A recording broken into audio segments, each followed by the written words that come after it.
Shefi i emergjencave civile në Bashkinë Shkodër Ridvan Bushati hedh poshtë të gjitha akuzat për vonesë mbi 30 minuta të zjarfikësve në shtëpi që u dogjen, ku humbi jetën edhe 74 vjeçari Haki Hoxha. Në momentin që ja bërë telefonata ka qenë ora 16:15 minuta, zjarfikja ka dhënë 16 minuta nga raporti. Vanesa maksimale është vetëm 7 deri 10 minuta, derisa saksua derisa saks, se ka pa disa telefonata në drejtimet ndryshme, jo më hy këtu, jo më atje.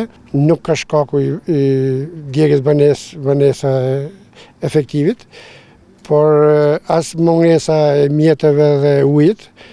Uji dhe mjetet kanë qenë me shumicë, kanë qenë 6 autobota me nga 10.000 litra ujë. Ka të hyjë nga ana tjetër, po ka qenë pa mujtën për të futur atë nga ngushtësia shumë e madhe dhe kthes 90 gradë që nuk ka arrit më shumë, a kthy dhe ka hyrë prapë nga ana tjetër ku nis për herën e parë. 10 metra më syrsh është një automjet që mund të ketë 10 vite që kështu dhe veçësia me hinë edhe këtu ishte po prej këtyne mjeteve dhe bllokimeve të ndryshme. Komandanti i zjarfikësve Muhamet Smajli quan shpifje akuzat për vonesa në një deklaratë për shtyp. Ne duhet të sqarojmë opinionin publik për një shpifje që qarkohet në disa medje se zjarfikësit u vonunin.